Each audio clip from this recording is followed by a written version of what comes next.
Subscribe now. Press the bell icon. सभी भाभी शिक्षकों को नमस्कार। स्वागत है आप सभी का हिस्ट्री विद भूषण के यूट्यूब चैनल पर। आज का हमारा टॉपिक है बाल विकास। अगर आप रीट 2021 की तैयारी कर रहे हैं तो यह वीडियो आपको हेल्पफुल होगी। आज का हमारा तीसरा प्रैक्टिस सेट है। बढ़ते हैं क्वेश्चन की तरफ। आशा करता हूं कि आप सब लोग अच्छे होंगे और अपनी तैयारी भी बेहतर तरीके से कर रहे होंगे। ये रहा क्वेश्चन पहला आपके सामने। शिक्षा मनोविज्ञान का क्षेत्र इतना विस्तृत है तभी लोग मानते हैं। 4 ऑप्शन आपके सामने हैं। आपको बताना है शिक्षा मनोविज्ञान का क्षेत्र इतना विस्तृत है तभी लोग मानते हैं। तो राइट आंसर आपका डी होगा, जहां व्यवहार है वही मनोविज्ञान है। बढ़ते हैं नेक्स्ट क्वेश्चन की तरफ। शिक्षा मनोविज्ञान के अंतर्गत शिक्षा से संबंधित संपूर्ण व्यवहार तथा व्यक्तित्व आ जाता है, यह कथन है। तो आपको बताना है शिक्षा मनोविज्ञान के अंतर्गत शिक्षा से संबंधित संपूर्ण व्यवहार तथा व्यक्तित्व आ जाता है, यह कथन किसका है। तो राइट आंसर आपका ये होगा, यह कथन स्किनर का है। बढ़ते हैं नेक्स्ट क्वेश्चन की तरफ। क्वेश्चन तीसरा आपके सामने। शिक्षा के क्षेत्र में मनोवैज्ञानिक आंदोलन का सूत्रपात करने वाला प्राकृतवादी शिक्षा शास्त्री था। तो शिक्षा के क्षेत्र में मनोवैज्ञानिक आंदोलन का सूत्रपात करने वाला प्राकृतवादी शिक्षा शास्त्री रूसो था। आपका राइट आंसर ए होगा। बढ़ते हैं नेक्स्ट क्वेश्चन की तरफ। क्वेश्चन चौथा आपके सामने। शिक्षा मनोविज्ञान का शिक्षण में प्रयोग करने वाला विद्वान है। तो आपको बताना है शिक्षा मनोविज्ञान का शिक्षण में प्रयोग करने वाला विद्वान। आपका राइट आंसर ये होगा, पेस्टालॉजी। बढ़ते हैं नेक्स्ट क्वेश्चन की तरफ। दो बालकों में समान मानसिक योग्यताएं नहीं होती, यह कथन है। तो दो बालकों में समान मानसिक योग्यताएं नहीं होती हैं, यह कथन आपको बताना है किसने दिया। तो राइट आंसर आपका बी होगा, यह कथन हरलाक का है। बढ़ते हैं नेक्स्ट क्वेश्चन की तरफ। क्वेश्चन छठा आपके सामने। संवेदना विज्ञान की पहली सीढ़ी है, यह है। तो संवेदना विज्ञान की पहली सीढ़ी है, यह मानसिक विकास है। आपका राइट आंसर ए होगा। बढ़ते हैं नेक्स्ट क्वेश्चन की तरफ। क्वेश्चन सातवां आपके सामने। तर्क, जिज्ञासा तथा निरीक्षण शक्ति का विकास होता है। 4 ऑप्शन आपके सामने। तो कौन सी आयु है ऐसी जो आपकी तर्क, जिज्ञासा तथा निरीक्षण शक्ति का विकास होता है। तो आपका राइट आंसर बी होगा। 11 वर्ष की आयु में तर्क, जिज्ञासा तथा निरीक्षण शक्ति का विकास होता है। बढ़ते हैं नेक्स्ट क्वेश्चन की तरफ। क्वेश्चन 8वां आपके सामने। एडोलसेंस शब्द लैटिन भाषा के एडोलेसियर से बना है, जिसका अर्थ है। तो आपको बताना है एडोलसेंस जो शब्द लैटिन भाषा के एडोलसियर से बना है, तो इसका अर्थ क्या है। राइट आंसर आपका ए होगा, परिपक्वता की ओर बढ़ना। बढ़ते हैं नेक्स्ट क्वेश्चन की तरफ। किशोरावस्था जीवन का सर्वाधिक कठिन काल है, यह कथन है। तो आपको बताना है किशोरावस्था जीवन का सर्वाधिक कठिन काल है, यह कथन किसका है। तो आपका राइट आंसर ए होगा, यह कथन किलपैट्रिक का है। बढ़ेंगे नेक्स्ट क्वेश्चन की तरफ। क्वेश्चन 10वां आपके सामने। मापन किया जाने वाला व्यक्तित्व का प्रत्येक पहलू वैयक्तिक भिन्नता का अंश है, यह कथन है। तो मापन किए जाने वाला व्यक्तित्व का प्रत्येक पहलू वैयक्तिक भिन्नता का अंश है, यह कथन स्किनर का है। आपका राइट आंसर ए होगा। बढ़ेंगे नेक्स्ट क्वेश्चन की तरफ। क्वेश्चन 11वां आपके सामने। शिक्षा की दृष्टि से बालक की महत्वपूर्ण आवश्यकता क्या है। तो आपको बताना है कि शिक्षा की दृष्टि से बालक की महत्वपूर्ण आवश्यकता। राइट आंसर आपका डी होगा, बालकों के साथ मनोवैज्ञानिक व्यवहार की आवश्यकता है।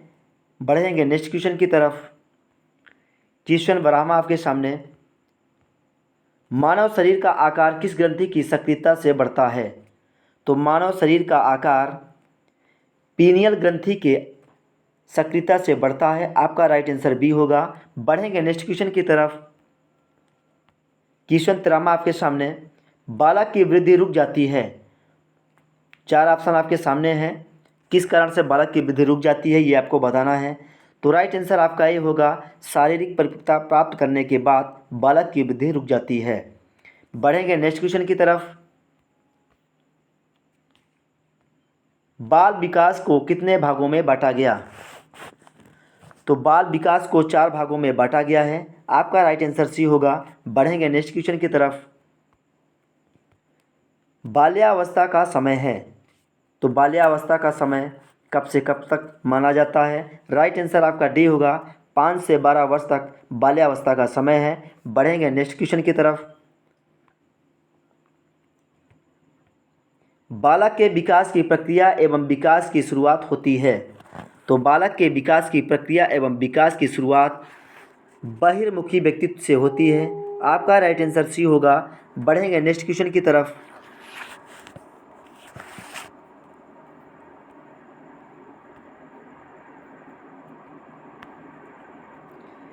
क्वेश्चन 17वां आपके सामने, शिक्षा मनोविज्ञान किस प्रकार का पूर्वानुमान कर सकता है?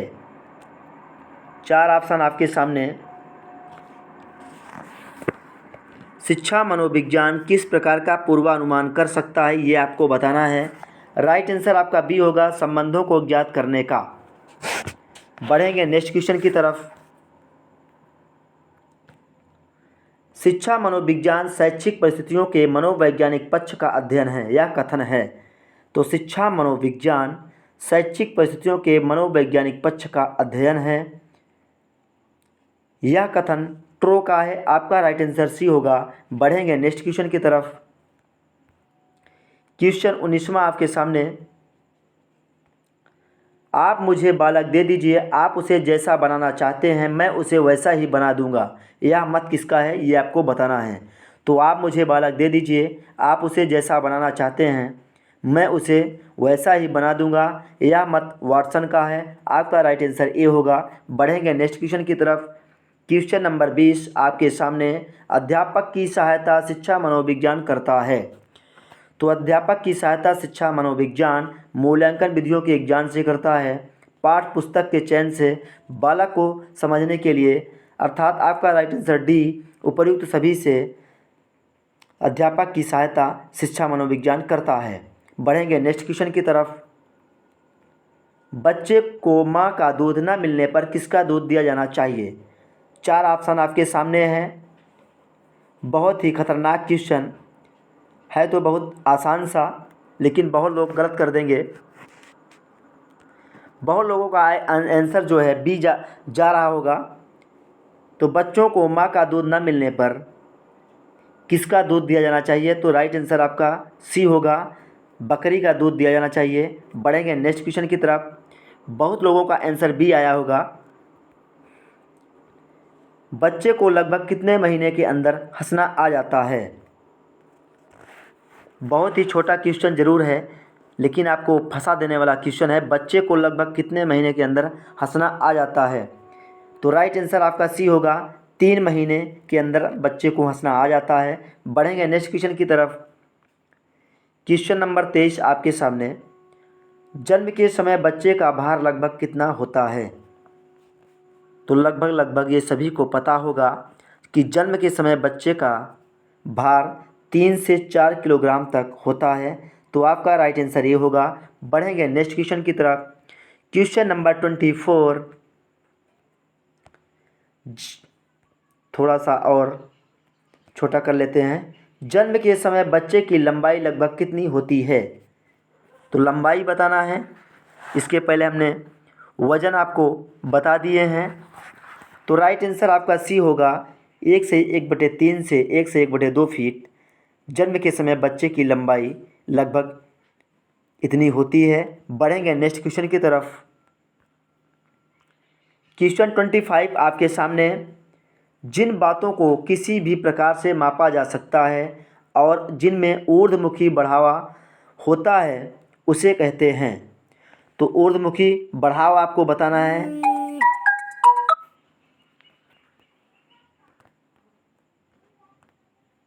क्वेश्चन 25 आपके सामने, जिन बातों को किसी भी प्रकार से मापा जा सकता है और जिनमें ऊर्ध्वमुखी बढ़ाव होता है उसे कहते हैं।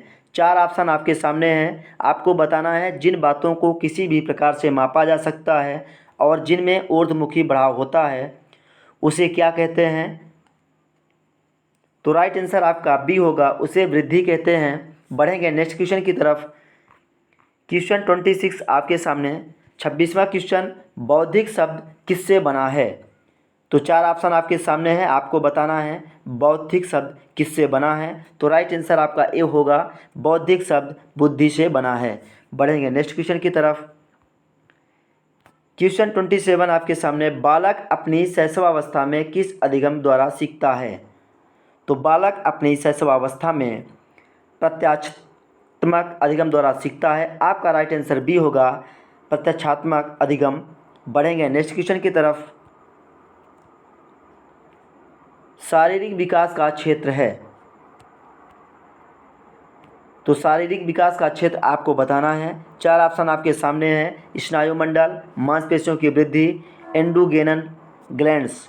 तो राइट आंसर आपका डी होगा, ये सभी शारीरिक विकास का क्षेत्र हैं। बढ़ेंगे नेक्स्ट क्वेश्चन की तरफ।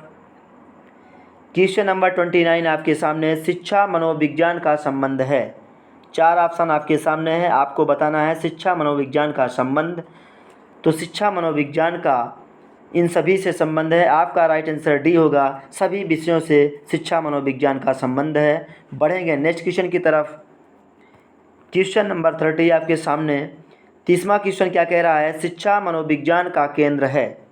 तो शिक्षा मनोविज्ञान का केंद्र बालक है। आपका राइट आंसर ए होगा। इस तरह आपका 30 क्वेश्चन पूरे होते हैं। आशा करता हूं कि आपको वीडियो हेल्पफुल लगी होगी। अगर आपको वीडियो हेल्पफुल लगी है तो आप हमारे चैनल को सब्सक्राइब कर लें और बेल आइकन को दबाना ना भूलें। मिलेंगे नेक्स्ट वीडियो में। Thank you for watching.